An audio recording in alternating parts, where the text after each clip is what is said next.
Hello everyone, welcome back to club Snatak. आज की इस वीडियो में हम कम्युनिकेशन इन प्रोफेशनल लाइफ को देखने जा रहे हैं, जो कि आप सभी के लिए बहुत न्यू सब्जेक्ट है। इसको एनईपी के तहत आपके ऑल यूजी कोर्सेज में इंट्रोड्यूस कराया गया है। ये वीडियो सेमेस्टर 3 के स्टूडेंट्स के लिए होने वाली है। ये वीडियो आपके लिए बहुत ज्यादा इंपॉर्टेंट होगी, तो चलिए शुरू करते हैं। उससे पहले मैं आपको बता दूं, आपको हमारे टेलीग्राम ग्रुप को ज्वाइन कर लेना है, जो कि है क्लब स्नातक 1, जहाँ पर आपको सभी इन्फॉर्मेशन प्रोवाइड कराई जाती है। साथ ही साथ आप जो भी वीडियोज देखते हैं, उनकी पीडीएफ को अवेलेबल कराया जाता है। ठीक है। तो इस सब्जेक्ट का को समझने के लिए अगर हम बात करें, तो सबसे पहला टॉपिक तो यही होना चाहिए, what is business communication. Business communication क्या होता है? तो जब हम बिजनेस कम्युनिकेशन की बात करते हैं, तो ये एक तरीके का प्रोसेस होता है of sharing information and messages within an organisation or between different organisations for the purpose of conducting business activities. तो यहाँ पे कहने का मतलब है कि बिजनेस की जितनी भी एक्टिविटीज होती हैं, उसमें एक ऑर्गेनाइजेशन या दो तीन ऑर्गेनाइजेशन के साथ में, एक से ज्यादा ऑर्गेनाइजेशन के साथ में जब इंफॉर्मेशन को, मैसेजेस को शेयर किया जाता है थ्रू कम्युनिकेशन, तो उसको बेसिकली बिजनेस कम्युनिकेशन कहा जाता है, बिकॉज ये एक तरीके से बिजनेस की एक्टिविटी है। ठीक है। तो ऐसा कम्युनिकेशन जिसको बिजनेस के पर्पज से किया जाता है, किसी ऑर्गेनाइजेशन के साथ शेयर किया जाता है, तो उसको हम बिजनेस कम्युनिकेशन कहते हैं। ठीक है। And it includes various forms of communication such as written document, verbal exchange, presentations. आपको पता होगा कि वर्क एरिया में कितने ज्यादा हर तरीके के कम्युनिकेशन होते हैं। रिटर्न में कई बार डॉक्यूमेंट्स आपको बनाने पड़ते हैं, कई बार आपको स्पीचेस भी देनी पड़ती है, प्रेजेंटेशंस भी दिखाने पड़ते हैं ना। तो ये सभी क्या है, एक तरीके से फॉर्म है बिजनेस कम्युनिकेशन के। ठीक है। तो नेक्स्ट टॉपिक हमारा बहुत important, language of business communication. तो किसी भी बिजनेस कम्युनिकेशन की लैंग्वेज कैसी होनी चाहिए? तो आपको पता होना चाहिए कि बिजनेस कम्युनिकेशन अगर ये आप कर रहे हैं, तो आपका बहुत ही प्रोफेशनल टोन होना चाहिए। साथ ही साथ आपके पास जो वर्डिंग होनी चाहिए, बहुत ही स्पेसिफिक तरीके की होनी चाहिए, और इंडस्ट्री स्पेसिफिक jargon होनी चाहिए। ऐसे वर्ड्स का यूज करें आप जो इंडस्ट्री से रिलेटेड हो, इंडस्ट्री स्पेसिफिक हो। ठीक है। कई बार अगर आप देखेंगे, तो नॉर्मल बातें और बिजनेस कम्युनि अगर कोई दो बिजनेस पर्सन है, तो उनके बीच में कम्युनिकेशन की जो लैंग्वेज होगा, वो थोड़ा डिफरेंट होता है। तो बिकॉज यहाँ पे चीजें वेरी करती हैं। ठीक है। तो आपका कंसाइज लैंग्वेज होगा, आपकी वर्डिंग के चॉइसेस भी बहुत ही डिफरेंट होंगे, प्रोफेशनल टोन में आप बात करेंगे हमेशा। ठीक है।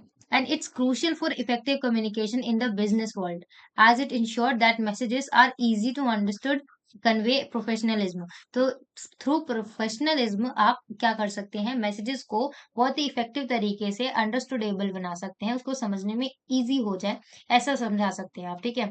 तो बेसिकली ये सब्जेक्ट हम देखें, तो बहुत इंपॉर्टेंट के साथ साथ बहुत इजी भी है। अगर आपने अपने फर्स्ट ईयर में अगर आपने कम्युनिकेशन इन एवरीडे लाइफ पढ़ा होगा, तो उसी से बस थोड़ा सा डिफरेंस है बिजनेस कम्युनिकेशन।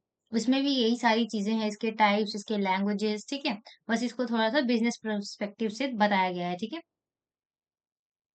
तो नेक्स्ट हम देखते हैं miss communication and effective communication. जैसे हम कम्युनिकेशन इन एवरीडे लाइफ में फीडबैक वाली बात करते थे ना, कि अगर फीडबैक आपको मिलता है, तो मतलब कम्युनिकेशन सक्सेसफुल हो गया। वैसे ही यहाँ पे अगर हम बात करें बिजनेस कम्युनिकेशन में, तो यहाँ पे मिस कम्युनिकेशन या इफेक्टिव कम्युनिकेशन के थ्रू हम फीडबैक को डिबेट करते हैं, डिनोट करते हैं। मिस कम्युनिकेशन का यहाँ पे मतलब होता है कि अगर आप जो भी मैसेज भेजना चाह रहे थे, जो भी चीज समझाना चाह रहे थे, उसमें ना कोई कंफ्यूजन क्रिएट हो गई है, या कोई एरर आ गई है, कोई गलती हो गई है, या कॉन्फ्लिक्ट आ गया है उस टॉपिक को लेकर, तो वो बेसिकली मिसकम्युनिकेशन कहलाएगा इन बिजनेस कम्युनिकेशन। ठीक है। और इफेक्टिव कम्युनिकेशन उसको कहा जाएगा जब अगर आप जो भी मैसेज देना चाह रहे थे, जो भी आप समझाना चाह रहे थे, वो इजीली सक्सेसफुल तरीके से एक्सचेंज हो गया इन्फॉर्मेशन, और सामने वाले इंसान या सामने वाले ऑर्गेनाइजेशन को भी वो चीज वही समझ में आई है जो आप बताना चाह रहे थे। ठीक है। वहां पे कोई कंफ्यूजन क्रिएट नहीं हुआ है, तो वो इफेक्टिव कम्युनिकेशन होगा। ठीक है।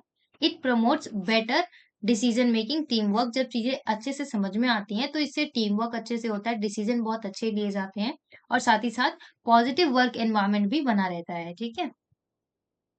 Next, theory of business communication. यहाँ पे हम ऐसे टॉपिक्स को क्लियर कर रहे हैं जिसके थ्रू आपको इस सब्जेक्ट को समझने में बहुत इजी होगी। ठीक है। और आने वाले टाइम में हम क्वेश्चन आंसर्स की वीडियोस को भी देखेंगे। ठीक है। तो अभी हम देखते हैं कि थ्योरी ऑफ बिजनेस कम्युनिकेशन का थ्योरी क्या कहता है। अगर हम according to business communication theory देखें, तो ये एक तरीके का फ्रेमवर्क होता है that guides the practice of communication within the business environment, कि आप किसी बिजनेस एनवायरनमेंट के बीच में किस तरीके से कम्युनिकेशन की प्रैक्टिस कर सकते हैं, ठीक है। It emphasises the importance of effective and purposeful communication. यहाँ पे हमेशा किसी पर्पस की वजह से बात किया जाता है और इफेक्टिव तरीके से बात किया जाता है, ठीक है। This theory encompasses various principles such as clarity, conciseness, professionalism. इस थ्योरी के अकॉर्डिंग अगर हम देखें तो आपके कम्युनिकेशन में, कन्वर्जेशन में बहुत ही क्लैरिटी होनी चाहिए, कंसाइसनेस होनी चाहिए, प्रोफेशनलिज्म होनी चाहिए, बिकॉज ये एक तरीके का बिजनेस कम्युनिकेशन है, ठीक है। साथ ही साथ the theory of business communication emphasizes that successful communication is essential for smooth operations, decision making, conflict or resolution, and building strong relationship both within and outside an organization, contributing significantly to its overall success and growth. तो किसी भी business organisation के success और growth के लिए important होता है कि कम्युनिकेशन जो है बहुत इजीली और स्मूथली तरीके से हो, ताकि डिसीजन मेकिंग में आसानी हो, नए नए ऑपरेशंस को लाया जाए और उस पर सक्सेस हुआ जाए। तो इससे क्या होगा, उससे ऑर्गेनाइजेशन की किसी पर्टिकुलर का सक्सेस भी ज्यादा होगी और ग्रोथ रेट भी ज्यादा होगा, ठीक है। ये थ्योरी ऑफ बिजनेस कम्युनिकेशन कहती है। देन देखते हैं हम नेक्स्ट देखते हैं हम नोट टेकिंग। इसमें क्या होता है कि आप देखेंगे कि बिजनेस ऑर्गेनाइजेशंस में ना कई बार होते हैं कि स्पीचेस देखने को मिलते हैं हमें और प्रेजेंटेशन भी कोई दिखाते हैं, तो उसमें ना आपको नोट टेकिंग करना आना चाहिए। मतलब जो भी चीज आप देख रहे हैं, हमेशा क्या होता है, सुनी हुई चीजें हमेशा याद नहीं होती है। तो आपको जो भी आप सुन रहे हैं, जो भी आप देख रहे हैं, तो उसमें से अच्छे से आपको नोट बनाना चाहिए। ऐसा नहीं कि वो जो भी है वो आप पूरा लिख रहे हैं। जो जो इंपॉर्टेंट चीजें हैं, उनको सिलेक्ट करके वो आपको लिखने आना चाहिए, ठीक है। So note taking is a fundamental skill for capturing and retaining information during lectures, meetings और while studying. अगर आप किसी ऑपरेशन को लेकर स्टडी कर रहे हैं, ठीक है, बिजनेस के अकॉर्डिंग, और कोई मीटिंग अटेंड कर रहे हैं, आपको लेक्चर ले रहे हैं, तो उसमें आपको इफेक्टिव तरीके से नोट बनाना आना चाहिए, ठीक है, कि ताकि आप उसके की पॉइंट्स और ऑर्गेनाइजेशन के थीम स्ट्रक्चर को मेंटेन करते हुए उस मैनर में आप नोट बनाएं, ठीक है। There are various note taking techniques such as the Cornell method और माइंड मैपिंग। कई बार आप देखते हैं ना, माइंड मैपिंग मैपिंग से चीजें बहुत इजीली समझ में आ जाती हैं और एक एक चीज आपके माइंड में रहती है, ठीक है। तो ये कई सारे तरीके होते हैं नोट टेकिंग के, ठीक है। Good note taking enhance comprehension, aid in retaining knowledge and provides a valuable resource for future references. क्योंकि आपको, जैसा मैंने आपको बताया कि आपको चीजें हमेशा, सुनी हुई चीजें हमेशा याद नहीं होती हैं, तो इस वजह से कुछ चीजों को आपको लिखना इंपॉर्टेंट होता है किसी भी मीटिंग या लेक्चर्स अगर आप ले रहे हैं तो, ठीक है। तो यहाँ पे यही बताया गया कि फ्यूचर रेफरेंस के लिए आपको नोट टेकिंग करना बहुत इंपॉर्टेंट होता है किसी भी बिजनेस कम्युनिकेशन में, ओके। Next, presentation skill. अगर जब हम बिजनेस कम्युनिकेशन की बात करते हैं, तो उसमें प्रेजेंटेशन स्किल जो है बहुत ज्यादा इंपॉर्टेंट होता है। अगर ये आपको नहीं आता है तो ये आपको सीखने की जरूरत है, बिकॉज इसके बिना बिजनेस के एरिया में काम नहीं चलता है, ठीक है। किसी, अगर आप प्रोफेशनल वर्क में हैं तो, ठीक है, तो प्रेजेंटेशन स्किल तो आपके अंदर होनी ही चाहिए, ठीक है। इससे क्या होता है कि the ability to deliver information in a clear, in engaging and persuasive manner. इससे क्या होता है ना कि चीजें बहुत इफेक्टिव तरीके से और क्लियर तरीके से, क्योंकि आप प्रेजेंटेशन में इमेजेस का यूज करते हैं, वीडियोस का यूज करते हैं, टेक्स्ट का भी यूज करते हैं, तो इन चीजों की वजह से ना चीजों का समझने में इजी होता है और सामने वाले को भी बहुत चीजें आसानी से समझ में आती हैं, और उससे चीजें ना इंगेज भी हो पाते हैं लोग एक दूसरे के साथ और उस इंफॉर्मेशन के साथ। कई बार अगर आप सिर्फ लेक्चर दे रहे हैं तो सामने वाला बोर भी फीलिंग करता है, पर अगर आप प्रेजेंटेशन स्किल्स को डेवलप करके आप दिखा रहे हैं, थ्रू प्रेजेंटेशन स्किल आप कुछ चीजें समझा रहे हैं, तो आपको बहुत सारी अच्छी-अच्छी चीज़ें को देखने को मिलेगा और आपको लगेगा कि आपको चीज़ों को समझने में ईज़ी हो रहा है। तो किसी भी बिज़नेस ऑर्गनाइज़ेशन में प्रेज़ेंटेशन स्किल जो होता है, बहुत इम्पोर्टेंट होता है, ठीक है? So this skill set includes elements like structuring the presentation, creating effective visual aids, using body language and refining verbal communication. केवल प्रेजेंटेशन बनाना ही बहुत बड़ी बात नहीं होती है। आपको प्रेजेंटेशन को प्रेजेंट करना भी आना चाहिए। प्रेजेंटेशन तो कोई भी बना देता है, पर उसको आप किस तरीके से प्रेजेंट कर रहे हैं, आपको अपने प्रेजेंटेशन के बारे में बोलना भी आ रहा है कि नहीं, ये भी चीज़ बहुत ज़्यादा इम्पोर्टेंट है और इफेक्टिव रोल प्ले करती है, ठीक है? सो इफेक्टिव प्रेजेंटर्स जो प्रेजेंट करते हैं can capture the audience attention. कई ऐसे प्रेज़ेंटर्स होते हैं जो इतने अच्छे तरीके से, इतने इफ़ेक्टिव तरीके से अपनी प्रेज़ेंटेशन स्किल को शो करते हैं कि जितना भी ऑडियंस है, वो सब के सब उसी की तरफ अट्रैक्ट होके उनकी पूरी बातों को, उनके पूरे मैसेज को अच्छे तक सुनते हैं, जिससे क्या होता है बहुत ही ज़्यादा लास्टिंग इम्पैक्ट पड़ता है, ठीक है? So presentation skills are valuable in various settings from business meetings and academics presentations to public speaking engagement, ठीक है? नेक्स्ट, बिजनेस कम्युनिकेशन में कई तरीके के टॉक्स होते हैं, जैसे कि डोमेन स्पेसिफिक, ठीक है, टेड टॉक्स, बिजनेस मीटिंग्स और कई तरीके के इन सभी के ना अपने अपने पर्पसेस होते हैं। Talks in domain specific setting such as TED talk, business meetings, इसमें क्या होता है कि बिजनेस से रिलेटेड सारी चीजें बातें करनी होती हैं कि क्या क्या चीजें यहाँ पे कम हो रही हैं, मतलब हमें क्या क्या आगे डेवलपमेंट करने की जरूरत है, कोई ऑपरेशन चलाने की जरूरत है, ठीक है? और क्या चीज़ें हम नया इन्वॉल्व कर सकते हैं अपनी अपनी ग्रोथ और सक्सेस के लिए, ये सारी मीटिंग्स में ये सारी बातें करी जाती हैं, ठीक है? तो ये कुछ टाइप्स होते हैं जिनको लेकर आप यहाँ पे डिस्कस कर सकते हैं और आप स्क्रीन को पॉज़ करके पढ़ भी सकते हैं, ठीक है? So these events provide a platform for networking, learning and exploring opportunities. कई बारी होता है ना कि चीज़ें आपके अंदर रहती है पर आप बोल नहीं पाते हैं, तो through this business meetings, Ted talks क्या होता है कि आप अपने बातों को सामने रखते हैं और अच्छा डिसीजन ले पाते हैं, जिससे क्या होता है ग्रोथ और सक्सेस का बहुत आसानी से और बहुत हेल्पफुल होती है उस चीज़ में, ठीक है?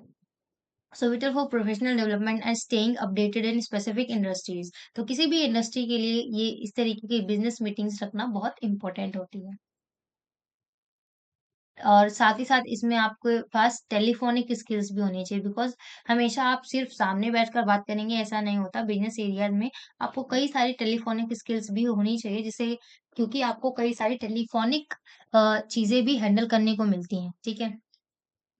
और इसकी अगर हम बात करें तो telephonic skills involve effective communications over the phone, whether और फॉर प्रोफेशनल पर्पसेस। पर्सनल क्या होता है ना कि कई बार बिजनेस में आपको पर्सनली भी बात करना आना आना चाहिए और प्रोफेशनल तरीके से भी आपको बात करना पड़ता है। कई बार आपको सिर्फ अपने बॉस से बात करना है किसी आपके पर्सनल रीजन से, और कई बार ये बॉस के किसी हेल्पर से या किसी और पर्सन से आपको फॉर प्रोफेशनल पर्पस से बात करनी है। तो इस वजह से आपको टेलीफोनिक स्किल्स जो होनी हो बहुत अच्छी होनी चाहिए इन किसी भी बिज़नेस सेक्टर में, किसी भी प्रोफेशनल एरिया में, ठीक है? पर्सुएशन स्किल, इसमें क्या होता है, encompasses the ability to influence others attitudes, belief and behaviour. इसके थ्रू क्या होता है कि आप अपनी चीज़ों को सामने वाले पर्सन के एटीट्यूड्स के अकॉर्डिंग ही उनको समझा पाते हैं, उनके बिहेवियर के अकॉर्डिंग, ठीक है? It involve understanding the audience, crafting compelling arguments, and using techniques like storytelling, emotional appeal, and logical reasoning। इससे क्या होता है कि जब आप ऑडियंस के साथ उनके बिहेवियर और उनके बिलीव के अकॉर्डिंग जब आप बात करते हैं, तो आप एंगेजमेंट गेन कर पाते हैं और ऑडियंस का ना बिलीव आप गेन कर पाते हैं, वो आप पे ट्रस्ट कर पाते हैं, ठीक है? ठीक है, तो इस तरीके से आपके पास परसुएशन स्किल भी बहुत इंपॉर्टेंट होनी चाहिए किसी भी बिजनेस प्रोफेक्टर में अगर आप काम करते हैं, ठीक है? तो किसी भी बिज़नेस सेक्टर में अगर आपके पास पर्सुएशन स्किल है, टेलीफोनिक स्किल्स है, तो आपके लिए डेवलपमेंट और ग्रोथ बहुत जल्दी ईज़िली इफ़ेक्टिव तरीके से काम कर सकती है, ठीक है? सो अगर जब हम इफ़ेक्टिव पर्सुएशन स्किल की बात करते हैं, तो valuable in sales, marketing, negotiation. आपको पता होगा कि कई बारी मार्केटिंग और नेगोशिएशन हमें करनी पड़ती है, तोल-मोल करना पड़ता है बिज़नेस के सेक्टर में, तो ये सारी स्किल्स आपके अंदर होनी चाहिए और लीडरशिप की क्वालिटी भी आपके अंदर होनी चाहिए। तो ये सारी चीज़ें, ठीक है, यहाँ पे ये बताया गया है। और बाकी आप वीडियो को पॉज़ करके पढ़ना, आपको सारी चीज़ें अच्छे से क्लियर होंगी। एक बार में नहीं समझ में आए, दोबारा वीडियो देखें, तो आपको और भी सारी चीज़ें अच्छे से क्लियर होंगी और जब हम क्वेश्चन आंसर को देखेंगे, तब आपको और भी सारी चीज़ें बहुत अच्छे से क्लियर हो जाएँगी और पूरा आपके डाउट्स जो हैं, वो खत्म हो जाएँगे, ठीक है? अभी ये सब्जेक्ट थोड़ा न्यू है, तो आपको हो सकता है थोड़ा-सा मुश्किल हो, अदरवाइज़ ये सब्जेक्ट बहुत ईज़ी है, ठीक है? तो अब हम बात करते हैं समराइज़िंग एंड पैराफ्रेज़िंग। आई होप कि आपने ये वाला पॉइंट जो है, अपने कम्युनिकेशन इन एवरीडे लाइफ में भी देखा होगा कि किसी चीज़ में कम्युनिकेशन में किसी चीज़ को समराइज़ करना, पैराफ्रेज़िंग करना, कि कैसे अगर आप 2 लोग फ़ोन पे बात कर रहे हैं, तो उसका लास्ट में क्या मतलब निकला, अगर कोई इम्पोर्टेंट बात हो रही है तो। इस तरीके से कि बिज़नेस टॉक में भी समराइज़िंग करना और पैराफ्रेज़िंग करना बहुत इम्पोर्टेंट होता है। फॉर एग्ज़ाम्पल आपने 1 घंटे का प्रेज़ेंटेशन दिया कहीं पे, प्रेज़ेंटेशन प्रेज़ेंट किया, ठीक है? और ऑडियंस ने सुना। परंतु आपको तो पता है कि ऑडियंस को हमेशा वो बात याद नहीं होगी। तो इसीलिए प्रेज़ेंटेशन के लास्ट में आपको आपका जो भी टॉपिक था उससे रिलेटेड एक समरी देनी होती है कि इस प्रेज़ेंटेशन में हमने ये देखा, ये सीखा, ये। ठीक है? ऐसा। तो समराइज़िंग और पैराफ्रेज़िंग की अगर हम बात करते हैं, ये दोनों सिमिलर चीज़ें ही होती हैं एक तरीके से। समराइज़ करना मतलब किसी बड़े टॉपिक को छोटे-छोटे वर्ड्स में समराइज़ करना, ठीक है? और पैराफ्रेजिंग का मतलब होता है उसी चीज़ को ना मतलब दूसरे वर्ड्स में ईज़ी टू अंडरस्टैंड वर्ड्स में पैराफ्रेज़ कर देना, ठीक है? इन्फॉर्मेशन और rephrasing it in one's own words. इन दोनों ही चीज़ों में ना समराइज़िंग और पैराफ्रेजिंग में आप क्या करते हैं कि जो भी टॉपिक है उसको आप खुद के शब्दों में समझाने की कोशिश करते हैं। और साथ ही साथ उसकी जितनी भी ओरिजिनैलिटी है, उस मैसेज की, उस प्रेज़ेंटेशन की जो भी ओरिजिनैलिटी है उसको मेंटेन करते हुए आप अपने वर्ड्स का यूज़ करके चीज़ों को समझाने का और समराइज़ करने का कोशिश करते हैं, ठीक है? और paraphrasing on the other hand involves rewording content to avoid plagiarism और सिम्प्लीफाई कॉम्प्लेक्स लैंग्वेज। तो देखिए समराइज़िंग मैंने जैसे आपको बताया ना कि आप अपने ही शब्दों का यूज़ करके उस पर्टिकुलर मैसेज का या कुछ पर्टिकुलर बात की समराइज़ करके आप अपने शब्दों का यूज़ करके उसकी ओरिजिनैलिटी को मेंटेन करते हुए आप उसको छोटे शब्दों में लिखने की कोशिश करते हैं, ठीक है? और दूसरी ओर जब हम पैराफ्रेजिंग की बात करते हैं, तो इसमें क्या होता है कि जितने भी जो भी मैसेज था, उसमें ना कुछ ऐसे वर्ड्स होते हैं जो कॉम्प्लेक्स हैं, आपको समझ में नहीं आ रहे हैं, तो उसको आप रीवर्ड कर देते हैं, उसकी जगह कोई ईज़ी सा वर्ड लिख देते हैं, ठीक है? So these skills are valuable in research, academic writing and professional communication, helping individuals communicate ideas effectively and ethically. इससे क्या होता है जब आपके अंदर ये दोनों क्वालिटीज़ होती हैं, तो आप अपनी चीज़ों को या जो भी सामने वाला अगर उसको कुछ समझ में नहीं आ रहा है, तो आप अच्छे तरीके से इसमें समझा सकते हैं, ठीक है? तो बिज़नेस की कम्युनिकेशन में समराइज़िंग एंड पैराफ्रेज़िंग ये बहुत ही इम्पोर्टेंट रोल प्ले करते हैं अपने आप में, ठीक है? तो आई होप कि हमने यहाँ तक जितनी भी चीज़ें डिस्कस करी, आपको सभी चीज़ें समझ में आई होंगी और आने वाले समय का वेट करें, वो आने वाली वीडियोज़ आपके लिए बहुत इंटरेस्टिंग और हेल्पफुल होंगी और आई होप कि आपको ये वीडियो भी अच्छी लगी होगी, ठीक है? तो नेक्स्ट हम देखते हैं job oriented skills. Job oriented skills क्या होती हैं? अब देखिए, अगर आपको किसी बिज़नेस सेक्टर में काम करना है, प्रोफेशनल एरिया में वर्क करना है, तो आपके अंदर ऑब्वियसली बात है कि जॉब ओरिएंटेड स्किल्स भी होनी चाहिए, जो भी रिक्वायर्ड होती हैं जॉब्स में, right? So that makes individual more marketable and competitive in job market. अगर आपके अंदर सारी स्किल्स होती हैं तो आप बहुत इजीली जॉब्स ले सकते हैं और कंपटीशन को खत्म करके आप अपने लिए एक सीट ले सकते हैं, ठीक है? So these skills are directly relevant to specific professions और industries and enhance a person suitability for a particular job role. अगर आपके अंदर ये सारी चीजें जॉब ओरिएंटेड स्किल्स है, जैसे कि आपको बोलना अच्छा आता है, जिस भी फील्ड में आप काम करने जा रहे हो उस फील्ड की अच्छे से नॉलेज है आपको, मार्केटिंग की, सेल्स की, नेगोशिएशन करना आता है, प्रोफेशनल तरीके से बात करनी आती है, टेलीफोनिक टॉक आता है, ठीक है? चीज़ों को समराइज़ करना, प्रेज़ेंटेशन बनाना, ये सारी चीज़ें आती हैं, तो आपके लिए कहीं पे भी जॉब को पाना थोड़ा ईज़ी हो जाता है। So the acquisition of these skills can significantly increase an individual's employability and contribute to their advancement. May job oriented skills can be acquired through education, training or certification and on the job experiences. कई बारी आप on the job experience लेकर भी चीजों को सीखते हैं, making them valuable assets for career development. इससे क्या होता है कि जब आपके अंदर जॉब ओरिएंटेड स्किल्स होती हैं सारी, तो आपके करियर डेवलपमेंट में, आपके करियर ग्रोथ में बहुत ज्यादा हेल्प होती है। नेक्स्ट देखते हैं हम एडवर्टाइजमेंट्स एंड इनविटेशंस। तो देखिए, कई बारी बिजनेस प्रोफेशन में क्या होता है कि आपको ना लाइक सिर्फ बिजनेस में काम करने से या जॉब करने से मतलब नहीं होता। कई बारी आपको अपने बिजनेस से रिलेटेड पैम्पलेट्स बनाने पड़ते हैं, उसको एडवर्टाइज कराना पड़ता है, लोगों को आपके बिजनेस के बारे में बताना पड़ता है, या कई बारी बिजनेस सेक्टर में इवेंट्स होते रहते हैं, फेस्टिवल्स, कुछ सेलिब्रेशंस होते रहते हैं, तो उसके लिए इनविटेशंस भी देना होता है, तो वो भी आप प्रोफेशनल तरीके से देंगे, राइट? ऐसे नॉर्मली नहीं बोलेंगे आप कि हेलो आपको आना है, ऐसा नहीं होता। उसके लिए भी प्रोफेशनल वे होना चाहिए। तो वही चीज़ है यहाँ पे कि आपके बिज़नेस सेक्टर में एडवर्टाइज़मेंट और इन्विटेशंस का क्या रोल प्ले होता है। तो अगर हम एडवर्टाइज़मेंट्स की बात करें तो प्रमोशनल मैसेजेस, आपको पता ही होगा कि एडवर्टाइज़मेंट क्यों देते हैं हम? अपने किसी भी बिज़नेस या किसी भी टॉपिक का प्रमोशन करने के लिए, ठीक है? और अगर कोई अनाउंसमेंट करनी है आपको, जिससे क्या होता है कि उस चीज़ पर्टिकुलर चीज़ के बारे में आपको पूरी अ डिटेल मिल जाएगी, जो भी ऑडियंस है उस तक उस प्रोडक्ट के बारे में, उस सर्विस और उस इवेंट के बारे में पूरा आइडिया लग जाता है सामने वाले ऑडियंस को या पर्सन को, जिसको भी आप एडवर्टाइज़मेंट दे रहे हैं, जो भी आपके कस्टमर्स हैं, कंज्यूमर्स हैं, ठीक है? थ्रू ऑनलाइन हो सकता है, रेडियो हो सकता है, तो इसमें भी आपको काम करना पड़ेगा। अगर रेडियो में हो रहा है, तो आपको बोलना पड़ेगा, राइट? ऑनलाइन आपको पैम्पलेट्स और इंस्टाग्राम वगैरह का यूज़ करना पड़ेगा। टेलीविज़न में आपको एड्स बनवानी पड़ेंगी। तो ये स्किल्स भी होनी चाहिए, ठीक है? साथ ही साथ इन्विटेशंस की बात करें हम, तो आर मैसेजेस और request that invite individuals to participate in an event, occasion और गैदरिंग। जैसा कि मैंने आपको बताया कि बिज़नेसेस में इवेंट्स होते रहते हैं, ओकेजन्स आते रहते हैं, तो और कोई कई बारी गैदरिंग्स होती रहती हैं, तो उसमें इनवाइट करने के लिए किसी इंडिविजुअल को आपको इन्विटेशंस देने पड़ते हैं, ठीक है? So invitation typically includes detail about the event such as the date, time, location and RSPB RSVP, ठीक है? इंस्ट्रक्शंस। तो देखिए यहाँ पे आपको मैंने बताया कि एडवर्टाइज़मेंट क्या होता है, किसी भी ऑडियंस को आपके बिज़नेस के प्रोडक्ट या अगर आप कोई सर्विस दे रहे हैं, कोई इवेंट है, तो उसके बारे में सारी आइडिया और डिटेल देना, ठीक है? और इन्विटेशंस का क्या मतलब होता है कि आपके ऑफ़िस में, आपके वर्क में कोई इवेंट आने वाला है, कोई ओकेज़न हो रहा है या कोई गैदरिंग होने वाली है, तो उसके बारे में सारा डेट, टाइम, कब होगा, लोकेशन कहाँ पे है, ये सारी चीज़ें, ठीक है? So effective invitations are clear in enticing and convey all necessary informations to invitee. जो भी इन्वाइटर है, मतलब जो भी इन्वाइट कर रहा है, मतलब जो भी मेहमान है, कह लीजिए गेस्ट है, उनको बेसिकली सारी डिटेल मिल जानी चाहिए इफेक्टिव तरीके से, क्लियर तरीके से। तो वही जो होता है, वही रोल होता है किसी भी इफेक्टिव इन्विटेशंस का, ठीक है?